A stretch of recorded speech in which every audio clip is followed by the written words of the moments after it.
자, 김문정 PB님 한번 모셔볼까요? 어서 오십시오. 어서 오세요. 네, 안녕하십니까. 대구에서 온 범어동 지점 김문정 PB입니다. 왜냐면 네네. 이번에 발령이 났어요. 지점이 옮겼어요. 아, 원래 대구 아니었어요? 원래 대구 중앙? 네, 원래 대구중앙 WM센터에서 네. 범어동 지점으로 네. 소속이 바뀌었습니다. 범어동. 네, 아, 거기 좀 알고 계시나요? 괜찮은 동네인가요? 네, 그래도 어, 대구에서 수성구의 그렇죠. 핵심지 아하. 황금동 옆인가요 혹시? 황금동보다 더 유명합니다. 더 유명하다. 범어동. 네, 아. 교육의 중심입니다. 아, 저희가 약간 대치동 느낌이에요? 비슷합니다. 아, 네. 범어동. 네. 프로가 황금동을 어떻게 알죠? 황금동이 유명하지 않나요? 아 그래요? 이름이 기억에 남으시나 봐요. 황금동. 네. 알겠습니다. 자, 그래서 지금 대구 분위기는 어떻습니까? 대구도 사실 최근에 시장이 좀 빠지고 하면서 네. 손님들이 시장에 대한 걱정을 굉장히 많이 하시기도 네. 하고요. 어제도 사실 바쁜 와중에 손님들을 응대하느라 되게 시간을 좀 많이 보냈습니다. 근데 그래도 어쨌든 제 입장은 동일하고 네. 저는 그거에 대한 확신을 드리는 편이기 때문에 네. 손님들께는 안심시켜 드리고 어. 저에 대한 의견을 좀 말씀드렸습니다. 그 의견이 뭐예요, 대체로? 오히려 밀리면 밀사요? 밀사 이 얘기를 안 할 수가 없네요. 밀사를 네. 얘기하는군요. 네. 네. 그렇지, 밀사 유주사가 우리 증권가에 빈센트 네. 대단합니다. 네. 자, 근데 밀리면 네. 어떻게 하겠습니까? 그렇죠. 우상향을 보면 사야죠. 네. 어차피 오를 것을 생각하고 확실하다면 저는 이렇게 빠져 있을 때 담아 가보는 것도 방법이다라고 항상 말씀을 드립니다. 그래요. 네. 제 주변에서 밀사를 가장 네. 꾸준하게 하셨던 분입니다. 아, 저. 그렇죠. 그렇죠. 밀리면 사고 빠지면 사고 네. 뭐 네. 올라도 사고 계속 샀어요 저는. 연말 가장 좋을 그대로 겁니다. 하고 계신 네. 계속 분이 삽니다. 네. 계속 사고 있습니다. 좋습니다. 자, 그래서 우리 PB님께서는 오늘은 어떤 내용으로 좀 힌트를 주십니까? 사실 오늘은 뭐 이번 주에 시장이 좀 빠져 있다 보니까 음. 아무래도 시청자분들께서도 조금 걱정이 많이 되시고 제 손님들도 걱정을 많이 하셔서 정리를 해보자라는 차원에서 좀 반도체 얘기를 가지고 왔고요. 그리고 아하. 한 주간의 이슈들 한번 정리해보고 그리고 뒤에 약간의 뭐 종목에 대한 이야기도 조금 풀어가볼 예정입니다. 반도체 이야기 어지간하면 지긋지긋할 가능성이 높거든요. 네. 아, 남들 잘 안 하는 얘기를 해주셔야 될 텐데. 네. 쉽지 않을 텐데 이거. 그래서 저도 좀 고민을 많이 죄다 반도체 하다가 얘기를 맨날 하니까. 네. 맞습니다. 네, 듣는 분들 약간 지겨울 수 있거든요. 네. 예. 그래도 또 대구의 시각이라는 게 있고 아하. 또 지방에서는 어떻게 보고 있는지 아하. 제가 한번 말씀을 드려보도록 하겠습니다. 좋습니다. 그럼 네. 어떤 내용이죠? 일단은 네. 먼저 이번 주에 그러니까 시장을 어떤 이슈가 움직였는지를 한번 보여드리고 싶은데요. 한번 정리 차원에서 말씀을 드리면 아마 다 아시는 내용이실 거예요. 네. 그렇지만 뭐 일단 월요일에는 오픈 AI가 IPO가 밀렸다라는 얘기가 있었고요. 그리고 중국에서 중국 반도체, 네. 창신 메모리를 좀 눈여겨보고 있다라는 내용이 나왔었고요. 국민연금에 대한 리밸런싱, 이게 어떻게 보면 저희 시장을 좀 하락하는 요인이 되었다라고 볼 수도 있는 그런 네. 내용이 나왔었고, 또 케빈 워시가 일단 물가에 대해 언급했다라는 점에서 기준금리 인상에 대한 우려가 또 얘기가 나왔었고, 네. 저는 그 중에서도 가장 좀 중요하게 봤던 게 메가 프로젝트 보고회를 좀 중요하게 봤었어요. 네. 사실 뭐 수요일부터 메가 프로젝트에 대해서 얘기를 안 하시는 분들이 없긴 했지만 저 또한 이 메가 프로젝트를 굉장히 중요한 이슈라고 판단을 했기 때문에 말씀을 안 드릴 수가 없어서 일단 중요한 이슈로 저는 생각을 했습니다. 네. 네. 그러니까 이제 반도체 관련된 이슈는 애플 이슈. 네. 그런 게 좀 있었고, 네. 리밸런싱 이슈는 늘상 전반적으로 영향을 미치는 거고. 네. 네. 그래서 시장을 전반적으로 좀 말씀을 드리고 싶고, 그리고 반도체에 대해서도 일부 좀 말씀을 드리고 싶어요. 그래서 사실 아까 말씀드렸던 메가 프로젝트가 저는 이번 주 핫 이슈였다고 생각을 합니다. 네. 개인적으로 뭐 사실 김로코 위원님께서도 언급을 해주시고 해서 예. 다 잘 아실 거라고는 보는데 저는 이 핵심은 바로 증설이라고 생각을 해요. 특히나 증설이 되면 그러면 가장 많은 우려가 공급 과잉 되는 거 아니냐. 2027년 넘어가면 그러면 네. 공급이 많아지면 결국은 주가 하락하는 거 아니냐. 다들 이렇게 걱정을 많이 하십니다. 그런데 어쨌든 그러면 지금 당장을 봤을 때 물론 주가는 선반영하지만 그래도 지금 당장 봤을 때 증설이 된다라는 건 결국은 AI 프로젝트가 아직까지는 진행이 되고 있음을 시사하잖아요. 네. 그렇기 때문에 저는 이것이 오히려 AI 시작의 초입부다라고 말씀을 드리고 싶어요. 특히나 뭐 그 안에서 삼성전자랑 하이닉스는 당연하고 네. 저는 장비주, 전공정, 후공정 이쪽으로 좀 핵심적으로 봐야 되지 않을까. 그리고 전쟁 이슈가 완화되면서 소재 기업도 같이 봐야 된다라고 보고 있습니다. 그러니까 이제 메가 프로젝트의 규모에 대해서 사람들이 깜짝 놀랐죠. 왜냐하면 있을 수 없었던 규모고. 네. 그런데 지금 우리 수출을 보면 연간 1조 달러를 돌파할 가능성이 높아 보이거든요. 네. 그러니까 있을 수 없는 규모입니다. 그러니까 네. 과거의 잣대로 보면 모든 게 다 과해 보이죠. 근데 그럴 가능성보다는 오히려 네. 꾸준한 수요에 대해서 가능성이 있다. 네, 맞습니다. 그래서 사실 장비주 안에서도 어떤 것을 봐야 되냐, 또 소재 안에서도 어떤 걸 봐야 되냐 이런 질문이 사실 가장 많아요. 왜냐하면 종목을 어쨌든 투자를 해야 되는 저희 입장에서는 네. 그러한데 뭐 저도 사실 원익 IPS나 PSK 이런 쪽으로 좀 많이 보고 있고요. 그리고 소재에서는 솔브레인이라는 종목 이렇게 좀 보고 있는데 사실 저는 좀 차트로도 많이 보는 아하. 편이에요. 기술적인 지표가 네. 요즘 다른 전문가분들도 많이 나오셔서 말씀을 해주시는데 제가 어서 사실 오십시오. 판단하는 하나의 모양이라는 게 있습니다. 하나의 네, 모양. 네.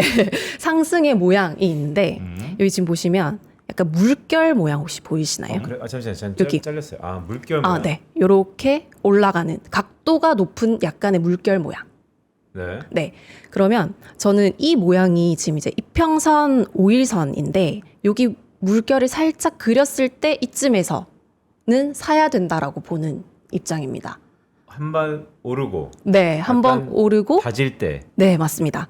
딱 눌렸을 때 네. 여기서 샀다가 이렇게 올라가잖아요. 네. 네, 그러면 여기서 팔 수 있으면 가장 좋지만 사실 어제 같은 시장은 모두가 대응하기는 좀 힘들었을 거예요.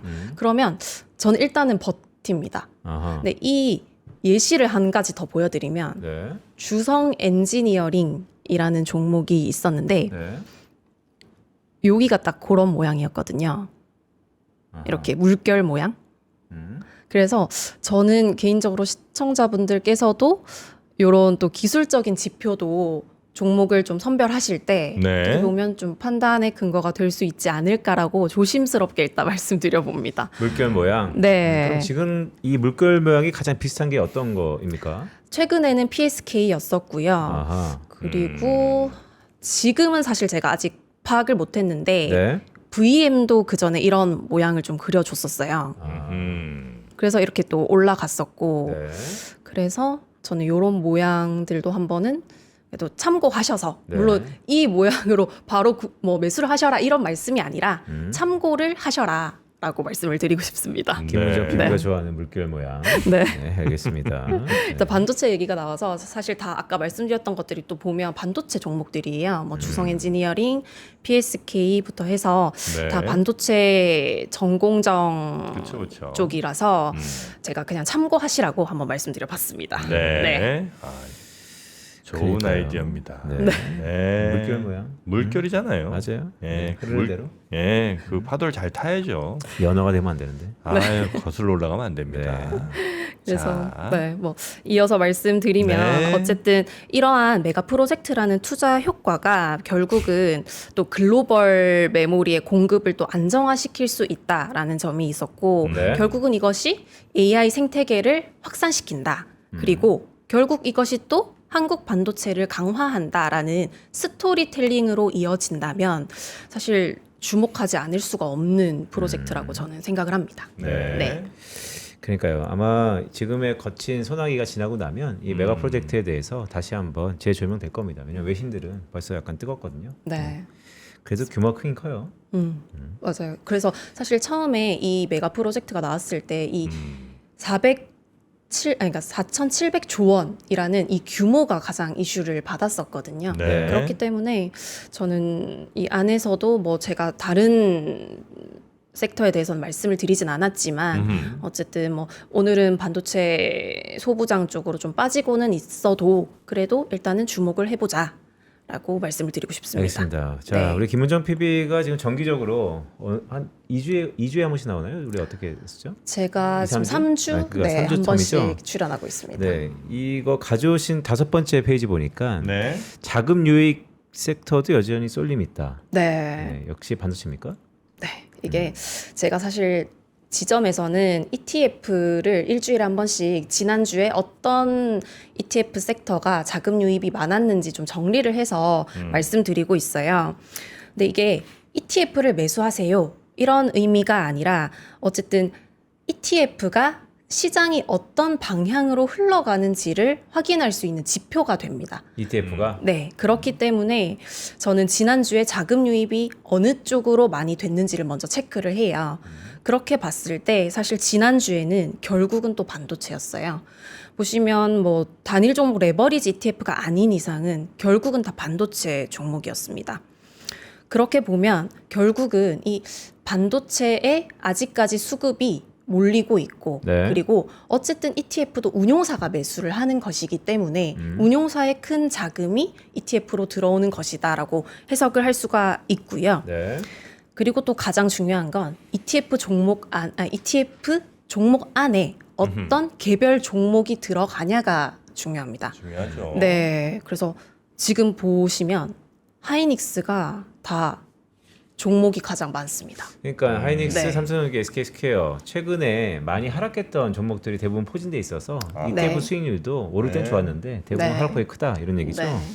그래서 ETF도 사실 말씀드리기가 조금 조심스러운 부분이 있었어요. 이번 주에 워낙 하락이 크다 보니까. 네. 그런데 어쨌든 안에 담겨 있는 종목을 보시면 다들 그래도 이해를 하실 거예요. 하이닉스가 많이 빠지기도 했기 때문에 네. ETF가 전반적으로 빠질 수밖에 없었고, 다만 여기서 중요한 포인트는 운용사들이 선택한 종목이 뭐냐가 저는 중요하다고 봅니다. 아하. 네. 그래서 뭐 삼성전자도 좋고 당연히 좋지만 결국은 아직은 SK 하이닉스고 HBM을 보지 않을 수 없다라고 말씀을 드리고 싶습니다.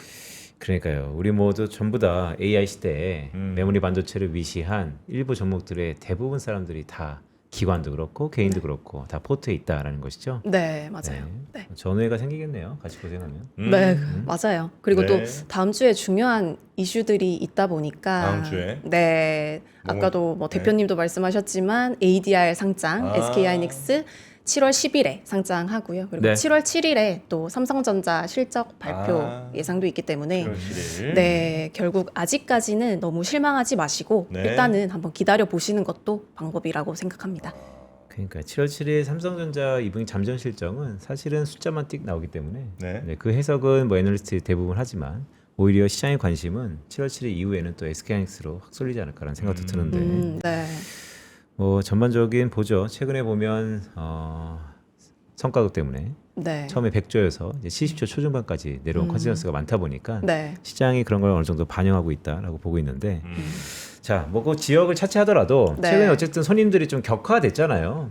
네, 한 6개월 네. 좋았고 네. 최근 한 달간 좋다, 별로 막 이러다 보니까 네, 네. 돈을 버셨던 분들도 내 돈이 없어진 것 같고 돈을 늦게 가셨던 분들은 불안불안하고 네. 이런 분들이 어쨌든 온단 말입니다. 네. 그럼 이제 두 가지잖아요. 하나는 뭐 저처럼 꾸준하게 일관된 목소리를 내는 분도 있지만 네. 기본적으로 어쨌든 항상 휴먼 터치가 들어가야 되잖아요. 네. 어떻게 하세요? 휴먼 터치. 일단 저는 코스피 지수를 기준으로 좀 말씀드리는 것도 있어요. 뭐 7,000P를 찍고 8,000을 찍고 9,000을 찍었을 때 네. 그때 물론 더 올라가지만 항상 약간의 흔들림이 있었거든요. 이전에 5,000, 6,000 찍을 때도 마찬가지였고 그래서 저는 일단 그 시기에는 항상 손님들께 말씀을 드리면서 지금 이 정도까지 올라왔고 제가 보는 시각은 아직까지 반도체는 더 갈 것이다. 그런데 손님께서는 지금 현재 수익률에 만족을 하시면 일단은 잠깐 나왔다가 다시 상황 보고 재진입하셔도 된다. 손님께서 선택권을 일단 손님께 선택권을 먼저 드리고요. 네. 하지만 제 뷰는 확실하다라는 것을 설명드리면서 좀 불안해하시는 분들은 안정을 시켜드리고 또 새로 신규 진입하시려는 분들한테도 더 갈 것이다. 일단 지금 데이터가 확실하다. 이렇게 말씀을 드립니다. 네. 그러면 대부분 어떻게 반응하십니까? 파십니까? 아니면 네. 어떠세요? 반응도 딱 그렇게 두 가지로 아, 나뉘어요. 그래요? 결국 파느냐, 보유하느냐, 네. 또 한 가지 더 추가하자면 살 거냐. 이렇게 세 가지로 나뉘는데 결국은 사실 선택을 하시긴 하지만 제 손님들의 대부분은 그래도 끝까지 좀 보유를 하자라는 편 쪽이 많으시고요. 네. 그리고 저 또한 일단 같이 한번 보유해보자. 그리고 끝까지 한번 가보자.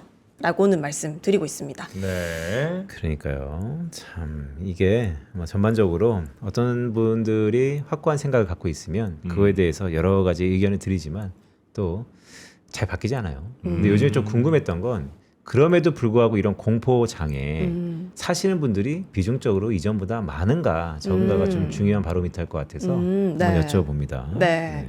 뭐 그렇게 보면 사실 아직까지 나는 아직 불안해서 못 들어가겠다라는 분들이 계세요. 아하. 그런데 사실 오히려 그러면 아직까지는 초고상승은 아니라는 저는 시각을 보고 있습니다. 아. 사실 정말 극비관론자들이 네. 이 시장에 참여를 했을 때, 낙관자가 됐을 때 그때가 사실 시장의 정점이라는 말이 있잖아요. 네. 저도 그러한 지표를 믿기 때문에 아직은 아니다. 그래서 사도 된다라고 아하. 말씀을 드립니다. 그러니까요. 요즘 뭐 이번 주가 참 다사다난했던 것 같아요. 6월 말을 마무리하고 7월을 시작했는데 네. 이렇게 휘둘리다 보니까 어제 뭐 장 막판에는 대부분 다 무건수행하더라고요. 네. 서로만 바라보고. 맞아요. 저도 사실 웃을 수는 없더라고요. 네. 뭐 지금도 뭐 오늘 상승을 좀 많이 해줬으면 정말 좋았겠지만 아직까지도 약보합인 상황이고 그렇다 보니 뭐 정말 아주 낙관적인 말만 하기에는 네. 손님들이 또 오히려 신뢰를 안 가질 수도 있기 때문에 일단은 조금 진정시켜드리고 네. 안심시켜드리는 것이 저희의 몫이라고 언제 생각합니다. 진입한 분들이 제일 많아요? 아무래도 삼성전자 같은 경우에는 네. 20만 원대가 그래도 아하. 좀 많은 편이시고요. 제 손님들 중에서는. 네. 그리고 최근에도 많습니다. 30만 원대도 아직 좀 많으시기 때문에 그런 분들은 좀 기다리셔야 되거든요. 그래서 저는 안심시켜드리고 있습니다. 20만 원대 들어간 분들은 좀 정리 좀 할까 뭐 이런 생각도 많이 하시는 모양이죠? 네, 하시긴 합니다. 아. 네. 그래서 팔까요? 바로 물어보시는데 네. 저는 일단은 팔지 마셔라 라고 일단 말씀을 드렸습니다. 네. 네. 근데 팔까요라는 그 의중에는 팔고 싶다잖아요. 그러면 팔게 놔두는 게 낫잖아요. 뭐 사실 저를 생각하면 그게 네. 나을 수도 있는데 네. 저는 또 손님들의 최대한의 수익을 또 끌어들이는 것이 또 저희의 목표이기도 하고 그리고 어쨌든 같이 돈 잘 벌면 좋잖아요. 네. 그렇기 때문에 일단은 보유를 하자라고 말씀을 드렸습니다. 네. 네. 낙폭이 좀 커지는 것 같네요, 그죠? 네. 지금 코스닥, 코스피 둘 다 네. 2% 넘게 또 코스닥은 4%까지 네. 빠지고 있는 것 같습니다. 네. 수급을 봐야죠. 네. 수급 보면 여전히 뭐 요지부동. 수급도 일단 기관은 오전 중에는 지금 매수세로 보여지긴 하는데 네. 일단은 외국인이 매도를 하고 있는 상황이고요. 아직까지도 코스닥도 지금 마찬가지의 행보를 좀 보이고 있습니다. 뭐 삼성전자도 지금 오늘 아침에 한 2.4%까지 상승을 했다가 지금은 또 좀 밀려 있는 모습이에요. 그래서 지금 보시면 이평선 기준으로 61선을 터치를 하고 있는데 네. 제가 보는 기술적 지표 안에도 사실 이 61선이 되게 중요한 지지선이 되거든요. 네. 그래서 저는 오히려 이 61선을 터치하는 이 시점에는 중요한 또 매수 기회가 아닌가라는 생각도 하고 있습니다. 아, 61선에 오랜만에 걸치네요. 네. 하이닉스도 한번 볼까요? 네. 하이닉스도 어제 확인을 했을 때 61선까지 터치를 하진 않았지만 그래도 지금 전 저점 부근까지도 지금 와 있는 상황이기 때문에 네. 저는 일단 뭐 당연히 더 빠질 수도 있겠지만 그래도 지금 가격선이나 이런 것들을 고려해 보면 뭐 네. 각도라든지 이런 부분을 고려해 봤을 때 일단은 조금씩 매수를 다시 해보시는 것도 저는 괜찮다라고 생각을 하고 있습니다. 그러니까 61선 기준으로는 SK하이닉스가 좀 더 이격이 있고 네. 삼성전자는 좀 붙었고 네, 근데 낙폭은 좀 하락하고 있고 네. 확대하고 있고 네. 아유, 오늘 시장이 좀 많이 올랐으면 좋았을 텐데 네. 그래도 아직까지는 좀 약세를 보이고 있어서 많이 걱정하시는 분들이 많으실 텐데 그래도 너무 걱정하지 마시고 다음 네. 주에 중요한 이벤트들이 많잖아요. 그리고 사실 어제 나스닥도 좀 약보합세를 보였고 어제 고용 보고서가 나왔었거든요. 미국에서도. 네. 그렇게 봤을 때 결국 고용에서는 아직 어제는 완화되었다. 그래서 금리 인상에 대해서도 좀 완화되었다라는 시각이 나왔습니다. 하지만 뭐 케빈 워시의 물가에 대한 지표 발언이 아직은 약간의 찜찜함으로 남아 있지만 그래도 아직은 주식 시장에는 좀 긍정적인 요인으로 봐도 되지 않을까라고 보고 있습니다. 네. 지금 하락을 뭐 확신하는 분들 굉장히 많은데 하락이 그렇게 확실한 느낌이라면 네. 또 인버스 투자도 하나의 방법이 있으니까 네. 아직 폭락하는데 지금 뭔 소리 하냐고 자꾸 이제 그러시니까 인버스 하는 것도 하나의 네. 방법이죠. 그래요. 그럼 원론적인 얘기 좀 해볼까요? 사람들이 왜 이렇게 팔까요? 아무래도 불안함 심리가 가장 그러니까 크겠죠. 돈을 버셨던 네. 분들이 팔까요? 아니면 지금 들었던 분들이 손절을 하면서 팔까요? 어디가 더 많을까요? 저는 후자 쪽이지 않을까. 후자? 손절? 네, 말씀드려 봅니다. 네. 그렇죠. 네. 손절이라는 게 참 마음 아프죠. 왜냐면 네. 선택이 타이밍이 안 좋았다는 거니까. 네. 근데 주식시장을 좀 중장기적으로 바라볼 필요가 있어요. 네. 하락폭이 좀 커지고 있다 그런 거죠. 네, 네. 그렇습니다. 자, 이 정도 보면 괜찮지 않을까 싶은데. 네. 예, 혹시 뭐 김문정 PD님 오늘 뭐 준비하신 거 중에 네. 못다 하신 거 있을까요? 저는 일단 아까도 강조했던 것처럼 만약에 내가 중장기적으로 투자를 할 것이라면 ETF도 좋은 참고의 지표로 활용을 하셨으면 하는 바람이고요. 네. 특히나 그 중에서 중요한 건 자금 유입이다라고 말씀드리고 싶습니다. 자, 원래 대구에서 오시면 전날 오세요. 전날 오셔가지고 네. 네, 서울에서 주무시고 네. 이 방송을 위해서 네. 그렇게까지는 하지 마세요. 우리도 부담돼요. 그래도 그게 저도 마음이 편하고 네. 좋습니다. 네. 여기 뭐 잠자리도 낯설고 그러면 얼마나 또 그렇죠. 고생이에요. 걱정해 주셔서 이렇게 감사합니다. 다정합니다. 네. 네, 맞아요. 하지만 잘 잤습니다. 아 그래요? 네. 또 이참에 또 어디 콘레드 간 거 아니에요 혹시? 그렇게까지는 못 가고요. 네. 알겠습니다. 네. 알겠습니다. 자, 우리 김문정 PB님 또 편안히 잘 돌아가시고 대구 분위기 다음에도 한번 좀 잘 전해주시고요. 네. 고맙습니다. 네, 감사합니다. 고맙습니다. 네.